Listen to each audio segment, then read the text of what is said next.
Hello and welcome to the British Chamber of Commerce Singapore's podcast channel. With over 20,000 downloads since our launch, we're thrilled to present Season 5 of in-depth discussions on business, global affairs and news across Singapore, ASEAN and the United Kingdom. Thank you for your continued support and we hope you enjoy this episode. Hello everybody and welcome to the British Chamber of Commerce Singapore podcast channel. My name is David Kelly, I'm the Executive Director here at the British Chamber. We're at Podster with a live studio audience today of British business and community leaders, and I'm delighted to be welcomed by the British High Commissioner to Singapore, His Excellency Nik Mehta OBE. Nik started his role in July of this year and has so far enjoyed 4 or 5 months in his new journey. And whilst Nik is the British High Commissioner here in Singapore and as our head of mission, I'm really keen to unpick your first 100 days to find out a little bit more about your role, what you've discovered, a little bit more about you as well, if that's okay with our audience today. So. Without further ado, a very, very warm welcome. Thank you for your time today. It's great to have you with us. Thank you, David, and thank you to our friends at Podster as well for hosting us this afternoon. And I'm looking forward to speaking to you. Today is day 133. So a milestone. No, it's not really a milestone, is it? But it's good to be speaking to you today. Good to see you counting them as well. Hopefully it's not there. So before we get to your sort of first 130 plus days, obviously there's a build-up to your role as the British High Commissioner. For those of you that aren't, or those of us that aren't as close to the system, can you maybe sort of talk us through how your appointment happened? Because you've got a really impressive resume, a really impressive background, and how did your career lead you to this point here in Singapore? Yeah, thanks, David. But one of the things that I'm really keen to do during my time in Singapore is to lift the lid on diplomacy and becoming an ambassador and all that sort of stuff. You know, so many people's perceptions of ambassadors are based on the 1980s for a Rocher advert. And even young people really don't know what a diplomat does. I'm not sure that my parents really know what I do either. So, you know, I think it is important to talk about how you prepare for these sorts of roles. I've been a career diplomat. I started in 2002, deployed to Iraq just after Saddam Hussein's capture in 2003. Spent a bit of time there, then went to Uganda for 3 years, and also served in Malaysia and most recently South Korea. But my jobs at home have primarily been in the sort of national security field. The appointment of an ambassador is a really strange process, I have to tell you. You get a list of jobs coming up, ambassador jobs coming up, probably a year and a bit from when they are due to be changed over. It all depends on whether there's a language requirement or not. So I applied for this job in Singapore in July of last year. I submitted a manifesto setting out all the things that I do to improve UK-Singapore relations. It then goes to the Foreign Office board who decide who should be shortlisted of all the candidates. And then you have a staff engagement exercise with half a dozen members of staff, all of whom do kind of mini interviews with you before the proper interview that's done by a very senior diplomat. And then you hear nothing. So that interview took place in August of last year, and I heard literally nothing. I mean, I had all my best intelligence sources working to try and establish whether I'd been successful or not. You know, just literally heard nothing until getting an email at the end of November. So from August to the end of November, radio silence. And it's because once the decision is taken by the panel, it goes back to the board who then ratify it. But the decision then has to go to the Foreign Secretary and then to the Prime Minister, and before you as an individual can be told. So at that point you're told, but you're sworn to absolute secrecy because the King hasn't approved it yet. So you could tell I could tell my wife that, you know, it looks likely that we're going to Singapore, but you can't say anything. So then then it goes into the palace system, And that actually, to be honest, didn't take that long, a few weeks, and then you get something back that says, His Majesty the King has approved your appointment, but you're still sworn to secrecy. Because the Singaporeans haven't accepted it yet. So then the government writes to the Singaporean government to say, would you be willing to accept me as the new High Commissioner? That period takes a bit of time. All in all, this appointment wasn't announced until the end of March. So can you imagine a process that only a government process could last from July to March? But in all that time, neither my wife nor our kids could say anything about where we were off to. And how did you broach that conversation to say, we're moving to Singapore, I'm uprooting the family, a great opportunity? How did that come about? Well, we talked to the kids beforehand when we were thinking about where we wanted to go, so that they knew that I was in the mix for this role. We'd only been back from Korea for 18 months at that stage, so they were also just getting used to a new school and a new group of friends. And I think there was both a mixture of real excitement that we were going off on an adventure again to part of the world that we absolutely love, but also a sense for all of us that we've got to start again. You've got to establish a new community. You've got to get used to school, or in my case, get used to working in a different office. I'd never been a High Commissioner or Ambassador before, and they had clearly never been, in the role where their home is also a working office, a working space. So all of that was a bit nerve-wracking for us, I think. And when they first saw the house, what did they think going up that drive? Well, this is the funny story. So, of course, I knew Cara very well, and she's a dear friend and somebody I've admired. And she told us about the house, and on a previous trip, I'd had a little walk through it, and it just made me even more excited about coming out here. But of course, they hadn't seen it at all. So we went onto YouTube, as you do, and searched for Eden Hall, video, house, or something along those lines, and up popped your face. Oh no! And so our only view into our new world was through the tour that you did with Cara in the house. And so just before this podcast, I went onto YouTube again to have a look at that. And you're now on 2,300 views. And I reckon about 2,000 of those are my family and my mum and dad. Because it genuinely was our only insight into what the house would look like. And my kids do a brilliant voiceover of you. It's fantastic. They've got the lines down. We'll have to recreate that. We will. So you land in market. The community here is really special. It's quite tight-knit. It's a really, really great community more broadly. But who designed your programme for the first couple of months? How do you start building that? And do you have much input to that? Well, it starts before you come out to post. So normally you have 2 to 3 months to prepare for the posting, and that is a mixture of a bit of formal training. There's a 2-week head of mission ambassador course, but you also have a set of engagements that you try and do in the UK.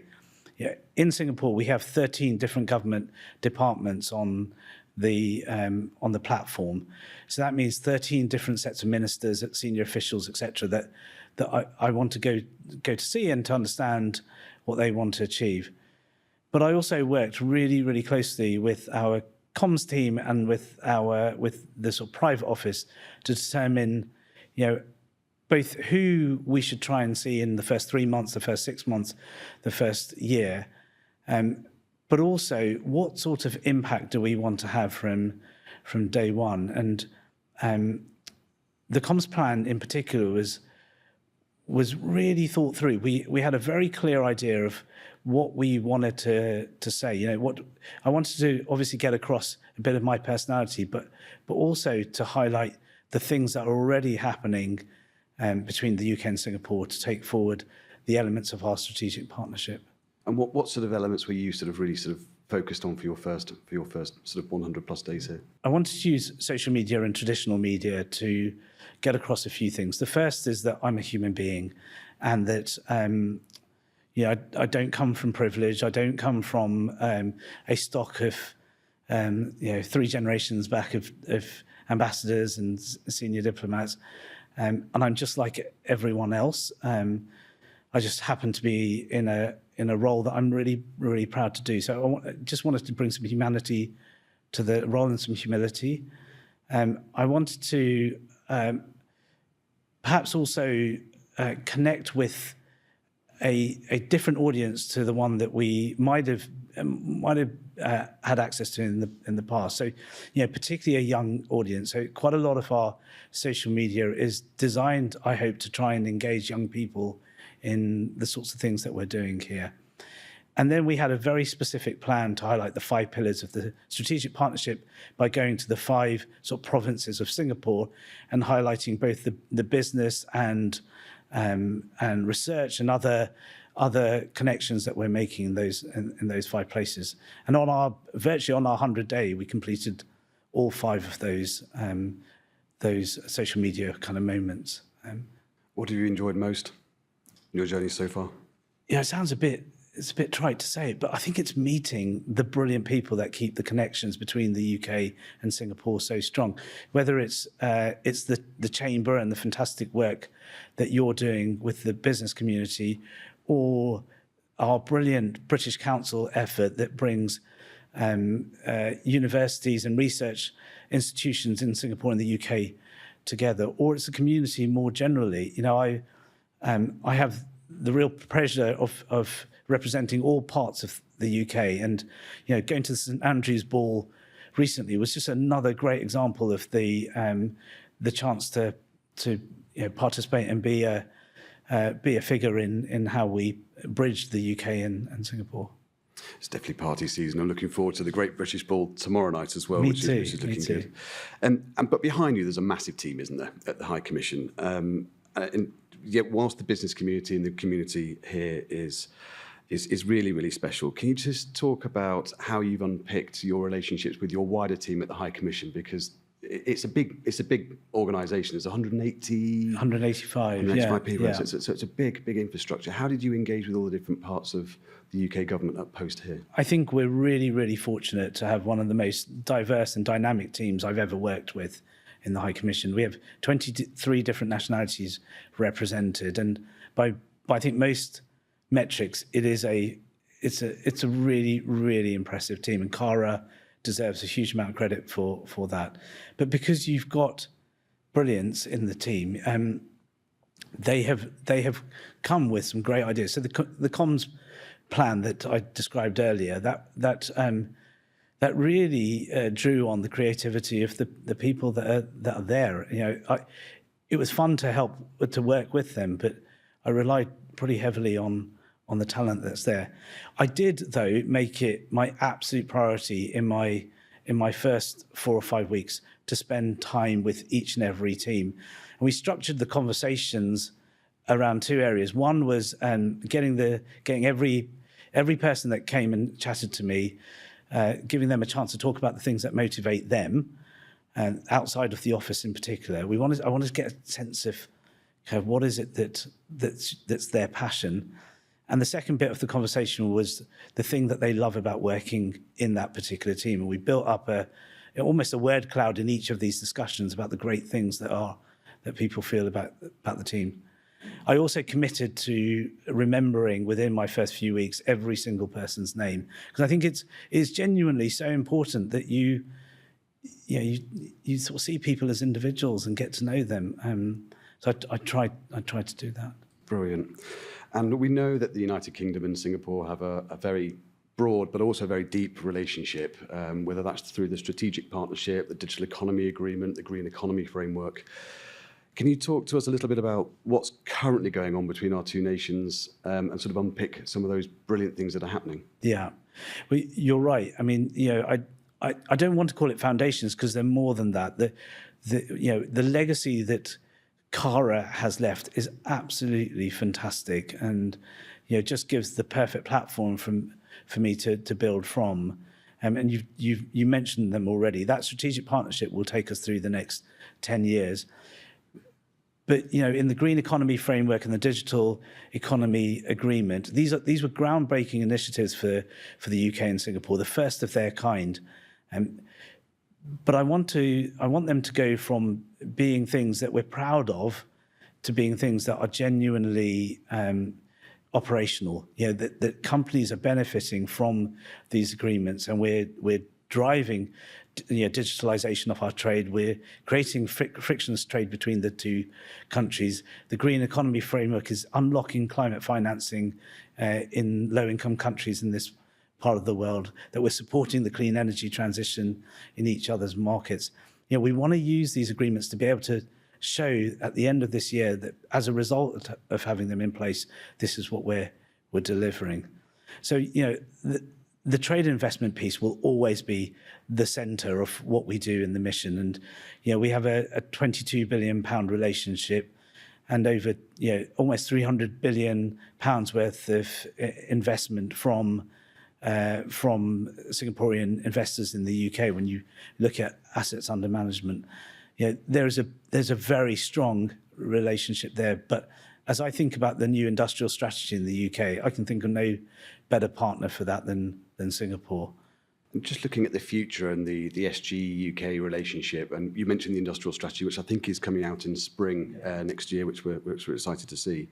How much does the policy between the bilateral sort of work that you're doing with Singapore here impact the industrial strategy, say, in the UK in terms of the UK's competitiveness? Yeah, there's a couple of things to say. One is that arriving just after a UK general election with a government that looks like it's going to be around for quite a while, and is thinking both about what it needs to do to drive growth in the UK now, but also making sure that our policies are fit for the future as well, is a really good starting point.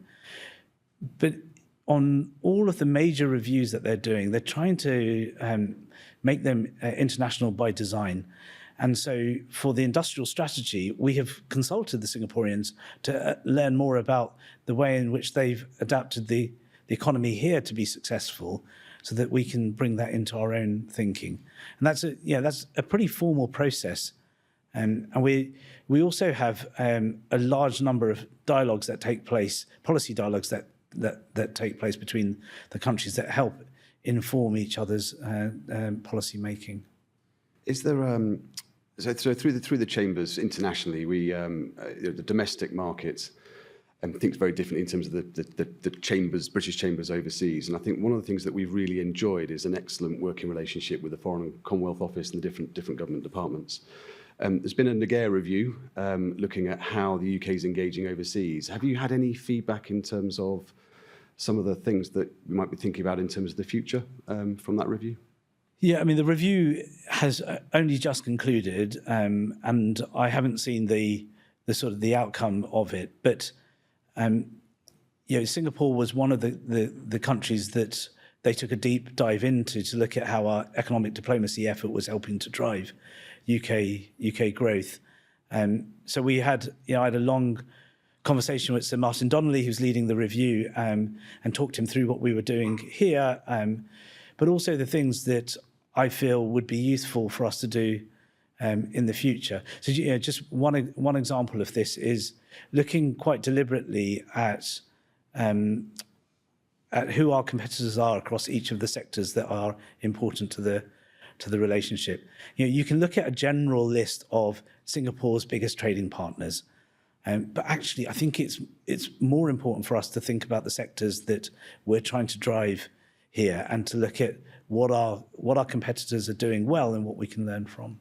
Brilliant. And I think we're hugely supportive of that relationship that we have with your team. And one example is under the Green Economy Framework, trying to support through a Green Maritime Working Group to really unpick private sector challenges, opportunities, but also looking at the competitiveness of that bilateral relationship and how we can really support that. So there's lots of really good things happening between both of our organisations. But what does the future look like in your mind as the High Commissioner? Are there things that you think are going to be really exciting during your tenure over the next 3.5, 4 years?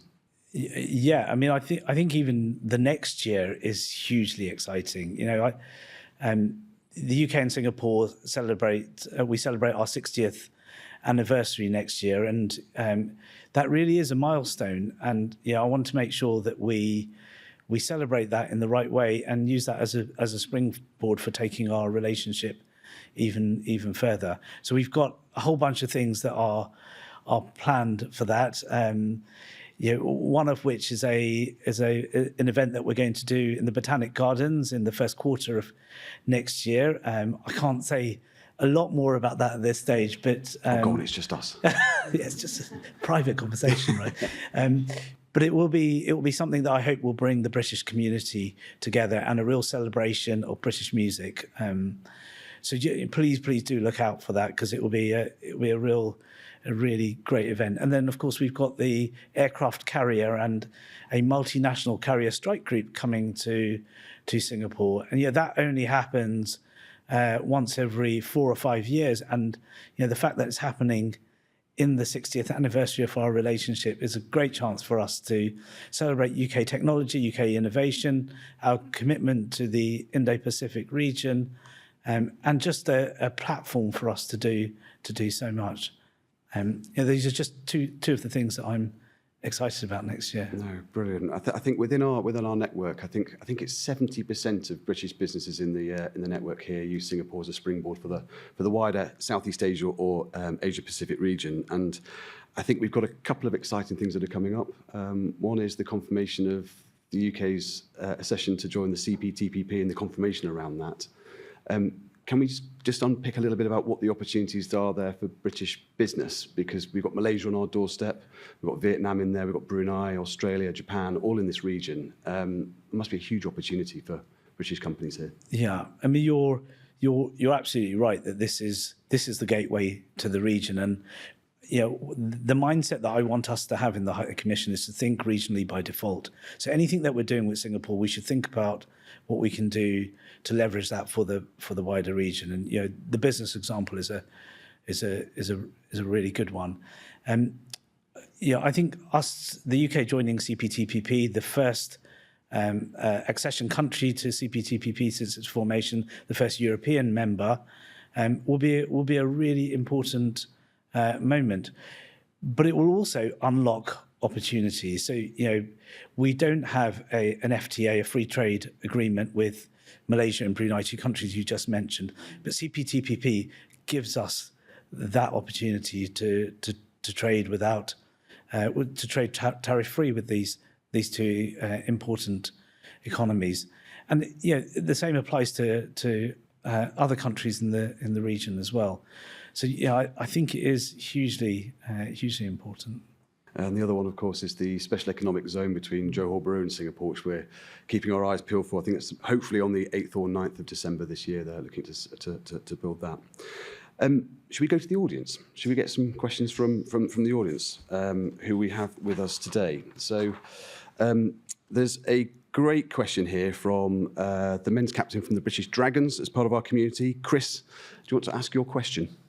Hi, Chris. My question was if you could share with us any surprises that you've had, things that you didn't expect, maybe good, maybe bad, what those have been, and it could be in work related or the family related. Just give us a feeling for that. Thank you.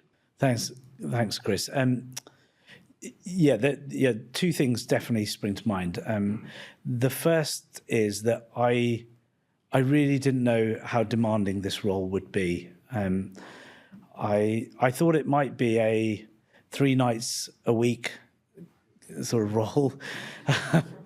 It's probably 5 or 6, and the kind of the resilience that requires to keep going week on week with that sort of schedule, has surprised me. I'm still finding my way through that and finding the right balance between doing the representational part of the role, which is hugely important, as well as I can, but also making time for the family. So I hope I'll get that balance right in the future. And the second thing is, I think social media has opened up this world, the world of diplomacy, like never before. But I never, in my wildest dreams, expected to be stopped in the streets and said, "Are you the British High Commissioner?" And that's happened. When you're out walking your dog and somebody comes up and says, "Are you so and so?" And that was like, I just didn't expect that to happen. And whenever that has happened, it's been done in a really, really nice way. But I think that surprised us. So those are both, I guess, just things that we're learning. They're neither good nor bad. And I guess on the real sort of positive side, 133 days in, I can say with absolute confidence, this is the best job I've ever done. I didn't think I'd be feeling so strongly, so passionately about that. I want time to slow down a little bit. I can really see why Cara did 5 years in Singapore, but I know that time is going to go quickly. And many people have said to me that they came here thinking they'll be here for 2 years, and then 17 years have gone past. I won't be able to do that, but I'm loving it. 2 years, 9 years in, so I understand that. Jing, we have from Fuel Ventures. You've got a couple of questions around sort of the tech ecosystem and investment as well. I wonder if you can try and condense those and ask your question. Yeah. Hi, Nick. Hi, Jane. Our job is to bring our invested technology from UK to expand into Asian market. And since we have arrived, we made quite a lot of progress. And for example, Gardens by the Bay, EDDC, A-Star started working with our technology. And then this year we successfully tracked the Asia, so we found back to UK investment. So we have done a lot, but my question is that, in your opinion, what kind of collaborations between the UK and Singapore will help to promote the investment back to the UK's or the Singapore's and help the startups grow in the both region? Thank you. Jing, it's a fantastic question. Earlier in the podcast, I said that I had to write a manifesto to explain what I thought I was going to achieve. There's a line in that manifesto that says, this is what I said to the Foreign Secretary, I want Singapore to be the UK's most important technology partner in Southeast Asia, and likewise, I want us to be Singapore's partner of choice in Europe. And I really think that the technology space, and you can define technology in many different ways, but if it spans from innovation through R&D to cyber, I honestly think that there is huge potential in that market, and we haven't quite unlocked that successfully. And I'll give you a couple of examples of that. In the last 5 weeks, as we've gone from Cyber Week through Energy Week through Switch, through Agritech Week, through FinTech, the FinTech Festival, I've had 100 UK startups and scale-ups coming to Singapore for the first time, all really interested in developing a presence here, or expanding from here. Many of whom would never have considered this as a market. And some of these companies, or many of these companies, are doing work that is truly groundbreaking. For example, reducing the electricity cost for desalination of water.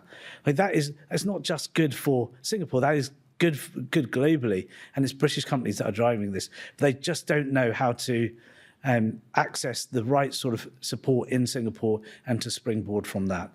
Similarly, I think that we need to make the UK a stepping stone for Singaporean companies that want to expand elsewhere in the world. So we'll never be a total alternative to the West Coast, and I don't think we should profess to try and do that. We don't have a NASDAQ equivalent, but we can be the place in which Singaporean startups and scale-ups look to go to before they go to the West Coast.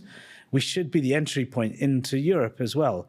And the UK's tech ecosystem, one that I know well from previous roles, is really impressive. but not many Singaporean companies make that journey across. So, I think over the next 6 months, we need to work out why that's the case, why our fintech bridge is not resulting in companies coming in either direction. But you work with the Chamber and others to be able to build on that potential. But it's definitely there, I'm sure. We've got a question around education. It was mainly around, I think so the VAT changes in the UK, but I think there's sort of a bigger piece around the educational piece here in Singapore, and it's a big part of our community. So we've got Piers Matthews from Dulwich College. Thank you. Thanks for the opportunity. Nick, how do you foresee the introduction of the VAT on school fees and other recently announced tax changes in the UK possibly impacting on the British community here in Singapore? And could this policy encourage more British expats or companies to relocate to Singapore? And what other broader implications might these changes have? Yeah, there's sort of several parts to that question. I mean, on the impact of VAT on school fees in the UK and how that might affect communities here. The Labour Party in their manifesto, and even beforehand, made it absolutely clear that that's what they intended to do. They wanted to remove the charitable status from private schools in the UK and to broaden the opportunities, the education opportunities. It's hard for me to tell whether that's beginning to have an impact on British families who might be looking to go back to the UK and will have to rethink that. This is not a cop-out really, but no one has said to me that they are concerned about that specifically. But also, I don't think we should be surprised that that decision has happened. The government's been clear that it needs to raise funds in order to invest in other areas, and you can see in the budget there are a couple of very big examples of where that investment is going to go. 100 billion on infrastructure in the UK in the next 5 years, 20.4 billion into R&D, the most a UK government has ever spent on R&D. Those funds have to come from somewhere, and they want some of that to come from here, from school fees. Sorry, will that specific decision mean that some companies and others decide to relocate to a place like Singapore? My honest view is that I think we should be encouraging companies to maintain their base in the UK, but to expand their presence, their global presence to Singapore. That's what I'd like to see. I think it's really important for UK jobs and growth that companies retain their headquarters there, if at all possible. But where they want to expand into Southeast Asia, they put their emphasis in Singapore. Thank you. And sticking with the education theme, we've got Professor Jonathan Galloway from Newcastle University talking about R&D. The question for me really is orientated around the UK is renowned for its high quality education sector. I think we would all agree just how important it is to see R&D collaboration between universities and industry, and also to see collaboration in terms of skills preparedness for the future workforce.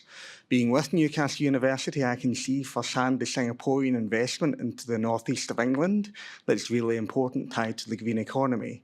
And my question is, what role do you see for UK universities in further supporting the strengthening of trade and innovation, between trade and investment between the UK and Singapore? Brilliant. Thank you, John. I think education is the sort of golden thread that links our two countries together, and it's definitely one of the areas that I'm prioritising. We shouldn't be satisfied with our 39% market share of all overseas Singaporean students, nor the fact that year on year our numbers are increasing. I think that there are lots of other countries that want to attract Singaporean students, and we have to work hard to keep that strong. In my 4.5 months here, I've seen somewhere in the region of 25 different vice-chancellors, provosts, including your own, and others. And that's exciting for me.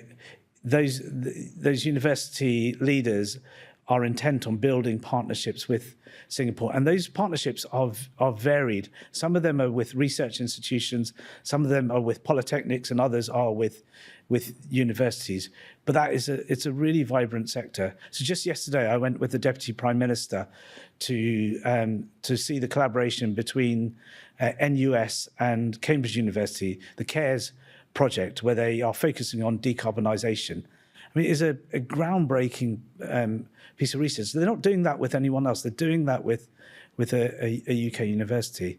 And then, Coventry University working with PSB on graduating paramedic trainees, 1,500 graduates this year in Singapore with a Coventry University degree. And Newcastle University is similarly building very close partnerships. So I think it's a really important sector for us to continue supporting. Do you see universities partnerships with the private sector here sort of working independently, or do you think it's sort of more of a clustering around, say, the northwest or the northeast or the southwest of the UK? I think the clustering has been quite effective. So the Midlands brought out a delegation of 6 or 7 universities, and I think that was quite an effective way of doing it. The risk with every university doing it individually, and sometimes colleges within a university doing it individually, means that you can close the space for others, whereas a sort of conglomeration of universities from a part of the country, I think that would be quite an effective way to go. Yeah, we're always excited to work with the university, seeing the amazing innovation coming out of the UK is brilliant. We've got a question from Susie Goulding from MSL Global on culture. Hi, Nick. Hi, Susie. What has been the most surprising similarity that you found between British and Singaporean cultures? I think it's the fact that the Singaporean government structures and the way it runs is so similar to our own.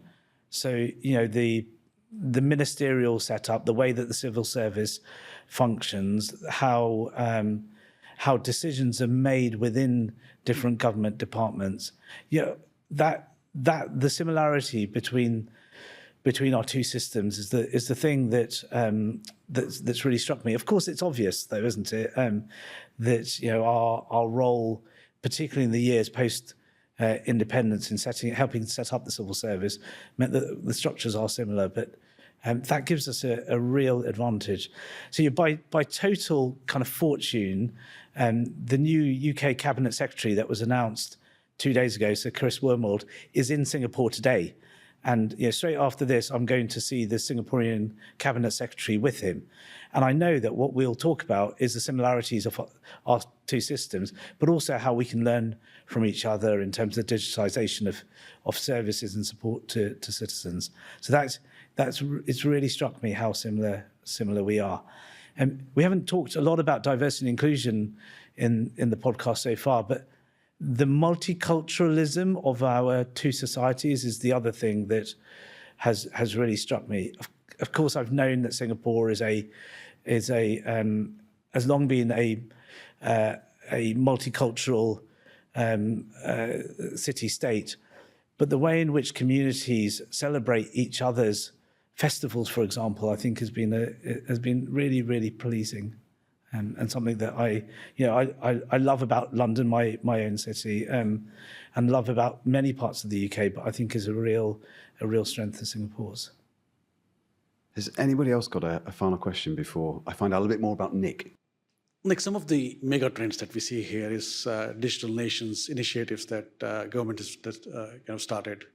I think Singapore has kind of quite forward thinking in that. With your background from national security and cybersecurity and policy as well, how do you think the government official should deal with the policies, not the tech and the other parts? Because I think that's where they're facing challenges in terms of either it's AI or cybersecurity or the other elements that's coming in. Yeah. Are you talking about foreign policy and security? Yeah. I mean, I think our foreign policy and security objectives are fairly well aligned. The the biggest foreign policy priority for my government remains the war in Ukraine and Russia's brutal invasion.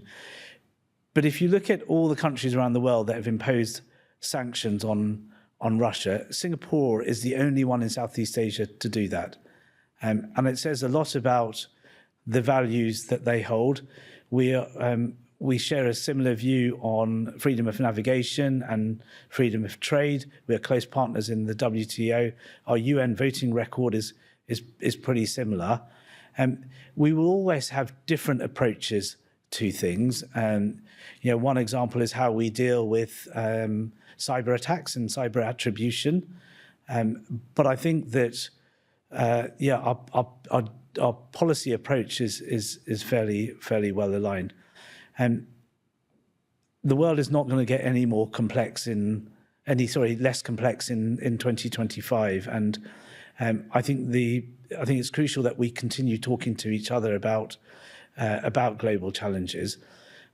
Singapore has set up a new strategy unit within its foreign ministry to look further ahead, and I know they're talking closely to their counterparts in the UK so that we can be honest with each other about how our strategies are aligning.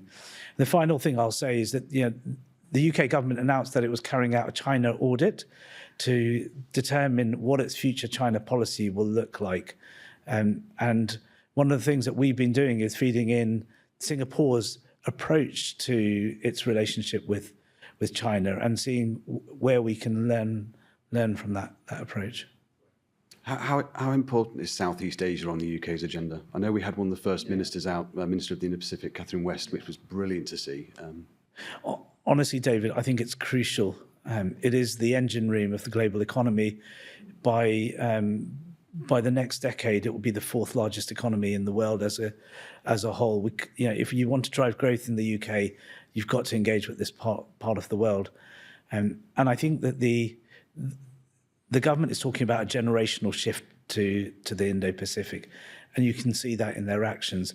That week you talked about when Minister West was here, we had three UK ministers, maybe 4 UK ministers in Southeast Asia at the same time, together with the Lord Mayor of London. So, they really are kind of leading with their feet on this one. And I think with the carrier committed to coming to Singapore, it's another kind of clear demonstration of how seriously they take this part of the world. Of course, I want more, and I hope that over the next year or two we will see even more engagement from Whitehall. But there's a huge amount of respect for Singapore in particular and the region more broadly.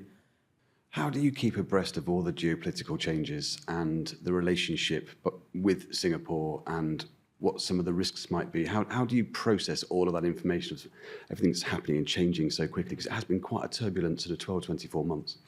How do I do that personally, or how do we as a So I'm a foreign policy geek. I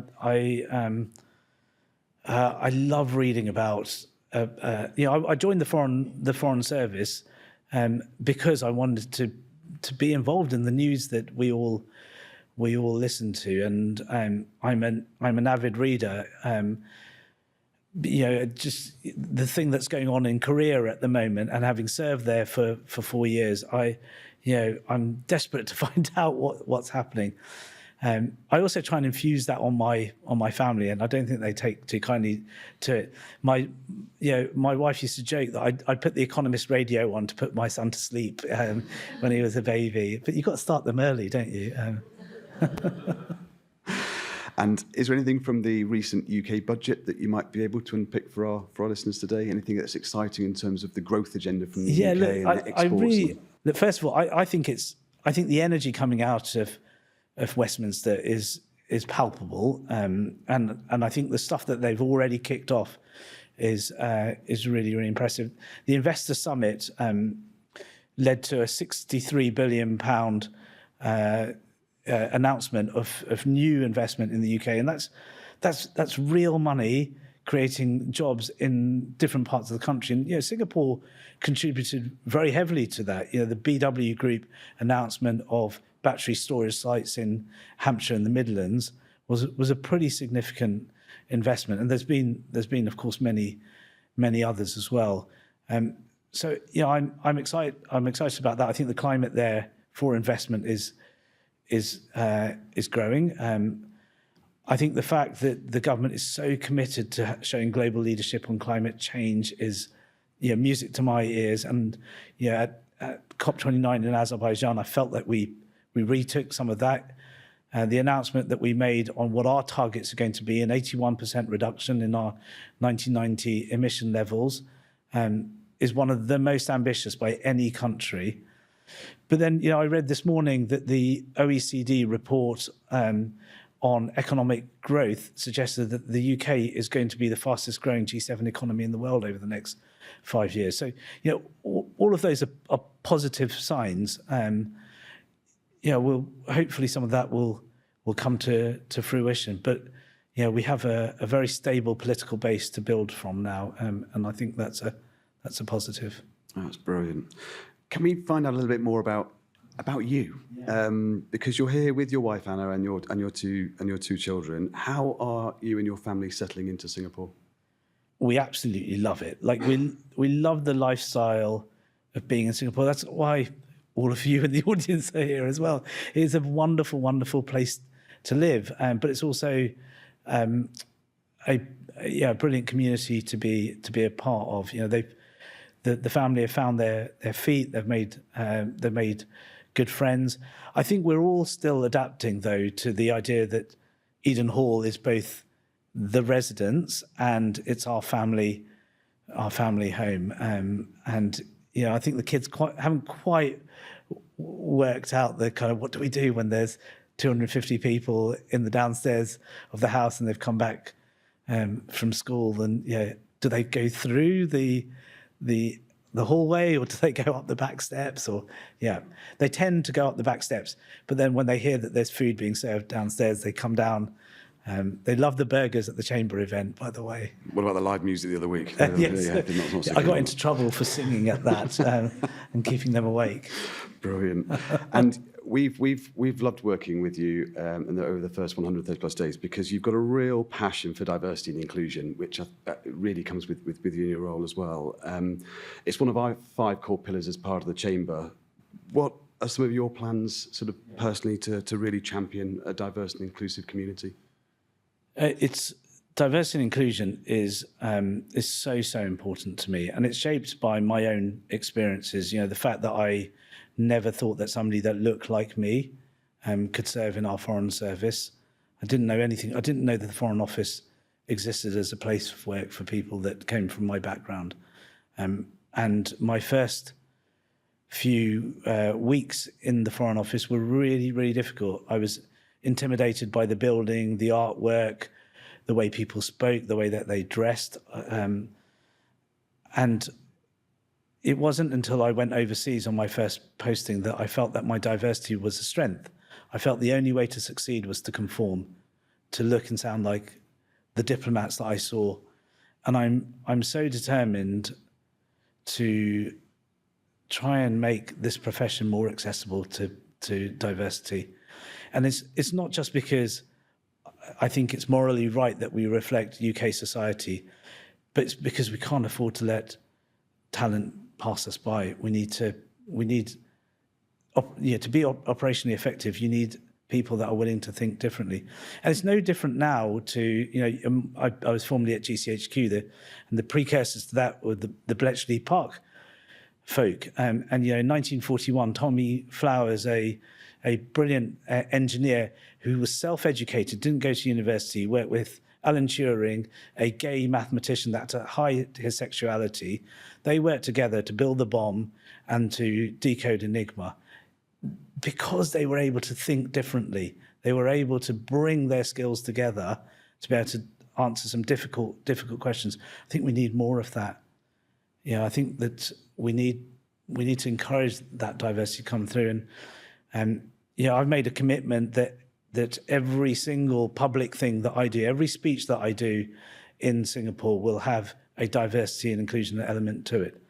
And I know that the High Commission staff are fully behind this. We all believe passionately in in trying to create a more diverse and inclusive space. Oh, wonderful. I'm very happy to support you on that as well. What have you enjoyed most about your first 130 plus days, and what are you looking forward to in your next 3 or 4 years? I think I've enjoyed the breadth of things that we do in the High Commission. In any given day, you can flip from doing something on health to doing a conversation with a CEO of a company, to looking at a bit of research collaboration, and then in the evening hosting a reception for 250 odd female technologists or entrepreneurs from across Southeast Asia. That's just last Wednesday.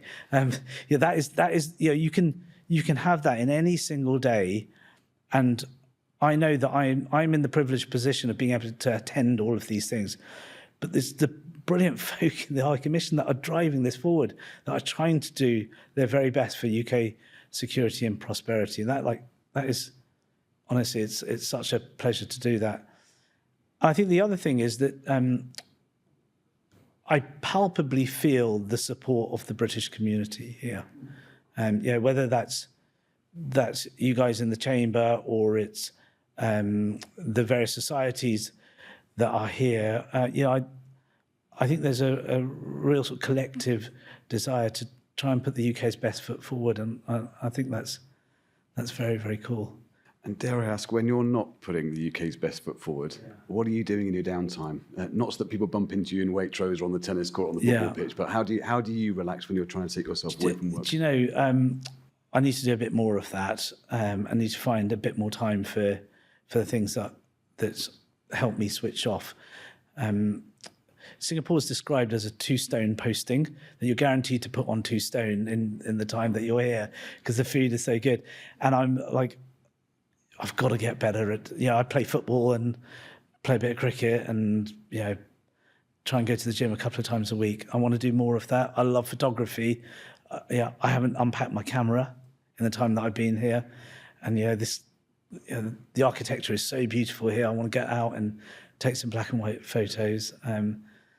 There's so many things that I want to do, and I really love history, and I want to get under the skin even more of the history to our relationship.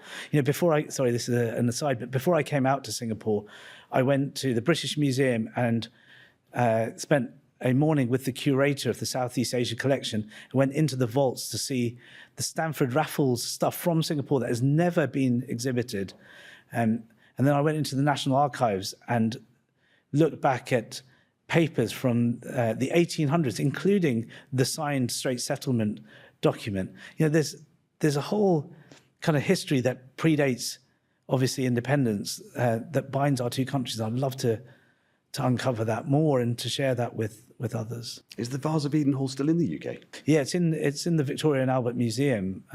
It's a 14th century Syrian piece of glassware that's still got its bright colours. Wouldn't it be great to bring that over to I'll have to speak to my comms team about that. See whether we can do that.